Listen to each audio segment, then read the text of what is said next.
Domo. あお前だよ。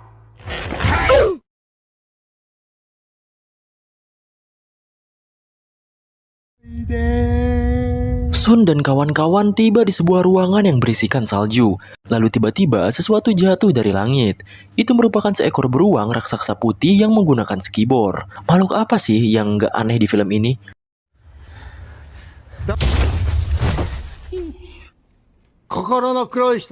Oh iya, sebelum lanjut, mari kita berkenalan dulu dengan orang-orang baru. Cowok keriting dengan baju zebra namanya Yukio, cowok jaket merah namanya Kotaro, dan cowok jaket hitam namanya Eiji. Beruang tersebut benci akan kebohongan, dan di game kali ini mereka hanya perlu menjawab pertanyaan dari si beruang dengan jujur agar bisa menang. Tapi, apabila ada yang berbohong, maka mereka harus memilih salah satu dari mereka untuk dikorbankan. Pertanyaan pertama, makanan apa yang kamu suka? Wah, gampang sekali ya. Satu persatu peserta kita menjawab. Dan setelah selesai, 肉 嘘ついて嘘つきを出せ。俺だろ。そういうお前なんじゃね tiba-tiba si beruang mencium sesuatu dan mengamuk. Dan bilang kalau ada yang berbohong di antara mereka. Jadi, mereka diberi 2 menit untuk menemukan si pembohong itu. 俺だろ。そういうお前なんじゃねえのか落ち着いて。別に落ち着いてますけど Para peserta kita berkumpul, tapi kalau dalam keadaan hidup dan mati seperti ini, jelas mereka tidak bisa tenang dan saling menuduh. Saat waktu tinggal tersisa 1 menit, Eiji langsung menghampiri Yukio yang mengaku kalau makanan kesukaannya adalah seledri. Seledri maksudnya. Karena disangka aneh, Eiji mulai menekannya. Tapi Yukio menyangkal dan berkata bahwa selera orang berbeda-beda. Si beruang mengumumkan kalau waktunya sebentar lagi habis. Lalu kemudian Eiji menunjuk Yukio untuk dikorbankan. Bukan hanya Eiji, tetapi Kotaro dan bahkan Takeru ikut-ikutan menunjuknya. Setelah diputuskan, si beruang langsung menyiapkan tinjunya. Dan kemudian menghantam Yukio dengan kepalan tangannya.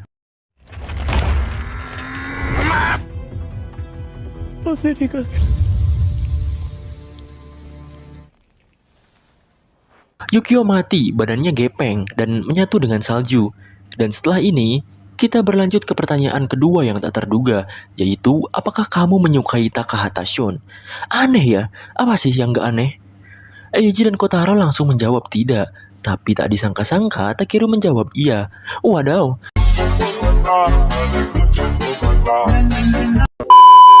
Sekarang, giliran para cewek. Tapi sebelum menjawab, Ichika cari-cari alasan dulu dan berkata kalau mereka memang selalu bersama dari kecil. Jadi wajar kalau dia bilang iya. Sementara Soko, dia langsung berterus terang mengaku kalau dia menyukai Sun. Sun kaget gitu, tapi Ichika justru lebih kaget lagi. Sekarang giliran Sun yang menjawab. Dia berpikir selama beberapa saat, kemudian menjawab tidak. Tak ada satupun bagian dari dirinya sendiri yang ia sukai. Semuanya sudah menjawab. Namun rupanya kali ini si beruang mencium bau-bau kebohongan lagi. Dimulailah kembali babak saling menuduh. Ichika mencurigai Takeru karena rasa sukanya pada Sun. Tapi Takeru menjawab bahwa rasa membunuh itu sama dengan cinta. Gaje gitu kan anak ini teh. Kotaro menuduh Sun, tapi Sun tak lekas menjawab. Waktu semakin menipis. Lalu si beruang memberitahu bahwa ternyata ada impostor di antara mereka yang bertujuan untuk membunuh semua orang. だね。心の私、白が。 Kotaro angkat bicara, lalu kemudian dia menuduh Soko, karena dialah satu-satunya murid yang sekolahnya berbeda. Sun dan Ichika berusaha menyangkal mereka, namun ketika waktu sudah mendekati 0, pada akhirnya Kotaro, Eiji, dan Takeru lagi-lagi menunjuk tumbal mereka, yaitu Soko. Soko yang sudah tak punya harapan kembali mengungkapkan perasaannya. Soko yang sudah tak punya harapan kembali mengungkapkan perasaannya pada Sun. Dia benar-benar menyukainya. Soko mendorong Ichika yang berada di dekatnya. Lalu kemudian...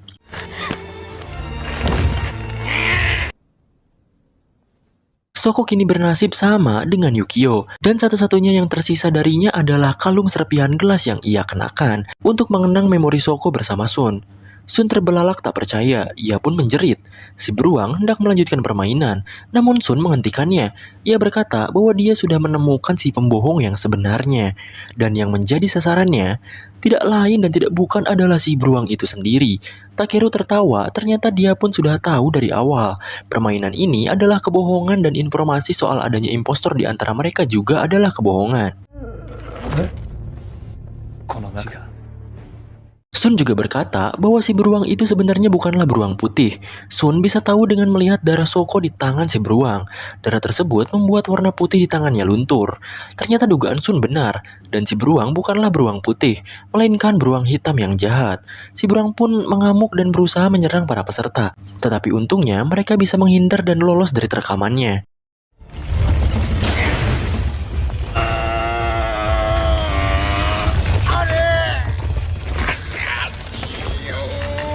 Pada akhirnya, si beruang putih berganti warna jadi hitam, kemudian mengumumkan para pemenang di permainan kali ini. Sun meraih kalung milik Soko, dan tiba-tiba tempat yang mereka pijak berganti.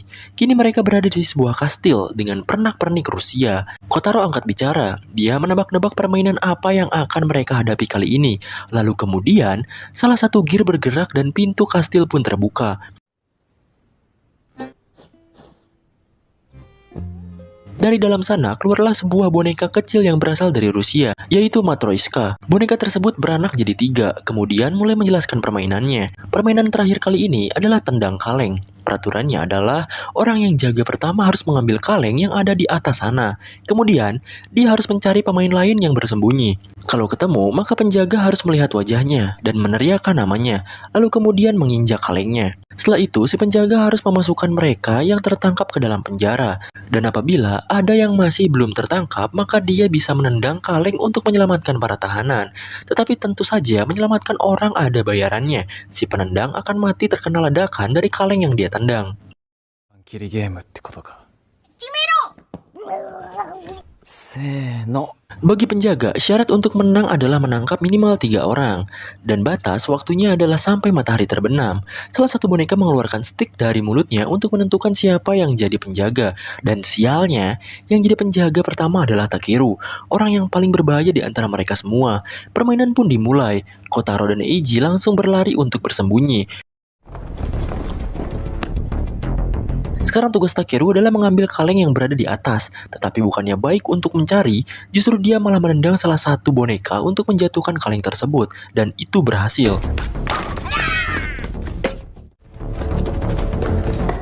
Setelah meletakkan kaleng di lingkaran, Takeru langsung melesat berlari, mencari para pemain yang sedang bersembunyi. Kotaro dan Eini sudah bersembunyi dan mereka percaya diri. Tetapi sesaat kemudian, tiba-tiba Takeru sudah ada tepat di hadapan mereka. Mereka berusaha melakukan perlawanan, tapi tentu saja semua itu sia-sia di hadapan Baginda Takeru.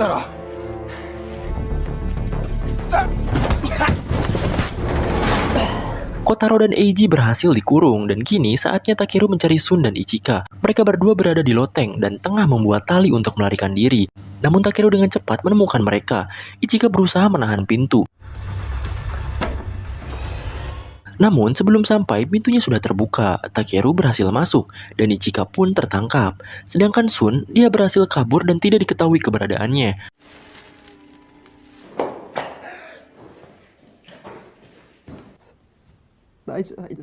Waktu masih berjalan, dan kini matahari sudah mulai terbenam. Sun masih bersembunyi, dan dia juga kebingungan. Takeru tiba-tiba berteriak. Dia membujuk Sun untuk keluar, dan dia berkata bahwa dia sama sekali tidak akan menangkapnya. Ichika ikut berteriak meminta Sun agar tidak percaya pada perkataan Takeru dan tidak keluar dari persembunyiannya.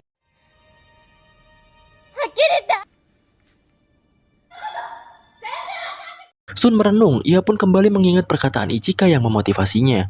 Lalu kemudian, dengan nakama no chikara alias kekuatan pertemanan, Sun bangkit dari duduknya.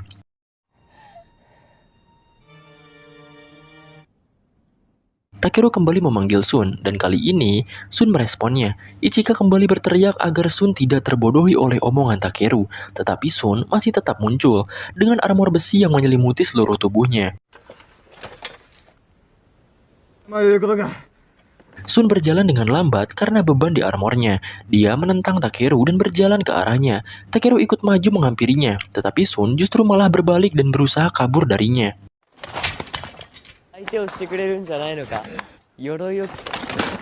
Sun berhenti kabur karena menemui jalan buntu dan Takeru langsung membuka helm di kepalanya. Sun berhasil tertangkap dan Takeru mulai berjalan menuju kaleng. Tetapi sebelum dia bisa menjauh, langkahnya tertahan. Ternyata Sun mengikat perutnya dengan rantai dan Takeru tidak bisa maju sama sekali.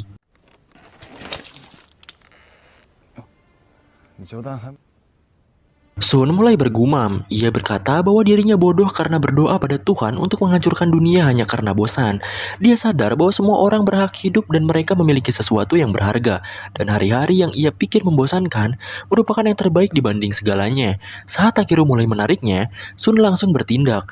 Dia menceburkan dirinya ke laut. Otomatis Takeru yang terikat akan ikut terseret juga.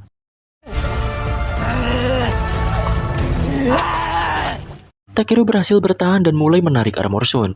Tetapi ajaibnya, Sun sudah tak ada lagi di dalamnya. Sun yang telah melepaskan armornya memanjat tembok kastil dan kembali naik ke permukaan. Dia tampak lesu dan tak bertenaga. Tapi dia terus berusaha bangkit dan menyelamatkan teman-temannya. Sementara Sun masih berusaha untuk berjalan, Takeru hampir berhasil mengangkat armornya. Tak lama kemudian, Sun menghina Tuhan dan berlari. Tetapi di saat bersamaan, Takeru yang sudah lepas ikut berlari juga. Ichika berteriak, dan pada akhirnya Sun berhasil menendang kaleng lebih dulu daripada Takeru. Kaleng membentur tembok. Sun dan Takeru bersiap untuk terkena ledakan. Tapi ternyata, kaleng tersebut fine-fine aja.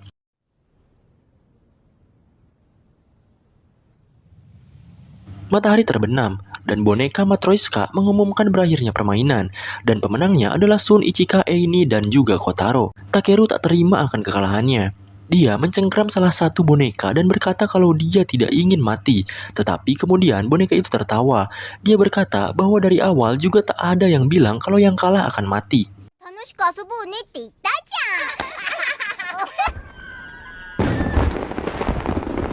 Kembang api muncul dan mewarnai langit yang gelap, dan sebagai hadiah untuk membereskan permainan, mereka semua diberi es krim untuk dinikmati bersama.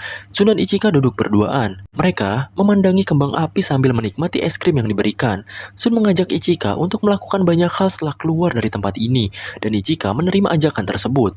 Wah, apakah mereka akan resmi jadian? Saat sedang asyik bicara, Sun menoleh pada Ichika dan diam tertegun sambil memandangi stik es krimnya. Lalu kemudian berkata kalau dia sepertinya tak bisa menonton film bersama-sama. Es krim milik Sun meleleh dan terjatuh. Rupanya di stik es krim tersebut tertera sebuah tulisan.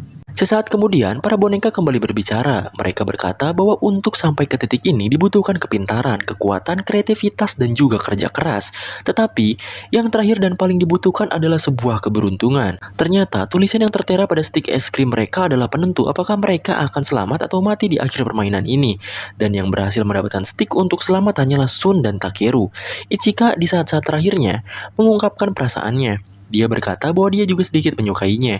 Dengan derayan air mata, Ichika mengucapkan perpisahan terakhirnya. Kemudian, mereka yang tak mendapatkan stik keselamatan mulai dibunuh dan dibinasakan. Bye-bye.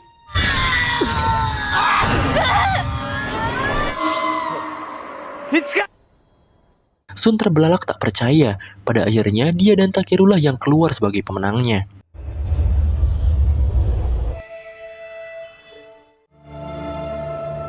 Di luar sana, warga Jepang yang memenuhi menara Tokyo bersorak-sorai, menyambut kedatangan para anak Tuhan yang berhasil memenangkan pertandingan. Di sisi lain, si otaku Hikikomori mempersiapkan barangnya, dan setelah sekian lama, ia pun keluar dari kamarnya untuk menyelamatkan dunia. Ngakunya sih kayak begitu ya. Sementara Takeru tersenyum gembira, Sun berlutut dan berkata, Tuhan itu tidak ada. Tetapi kemudian, salah satu boneka Matroiska menyangkal perkataannya. Dia bergeser, lalu tiba-tiba muncullah seorang pria yang disebut si boneka sebagai Tuhan. Wajah tersebut tampak tidak asing, dan ternyata itu adalah gembel yang sempat kita lihat di pertengahan cerita. Dengan ini, As the God Will pun selesai. Gantung ya? Emang iya? Kalau mau tahu lanjutannya, silahkan baca aja komiknya, karena filmnya belum ada lanjutannya cuy. Jadi, kalau misalkan kalian punya request film kayak begini atau film apapun, bisa langsung komentar di bawah. Nanti bakalan saya list dan saya bakalan buat recapannya. Terima kasih buat kalian semua yang nonton sampai akhir. I love you so much. Mwah.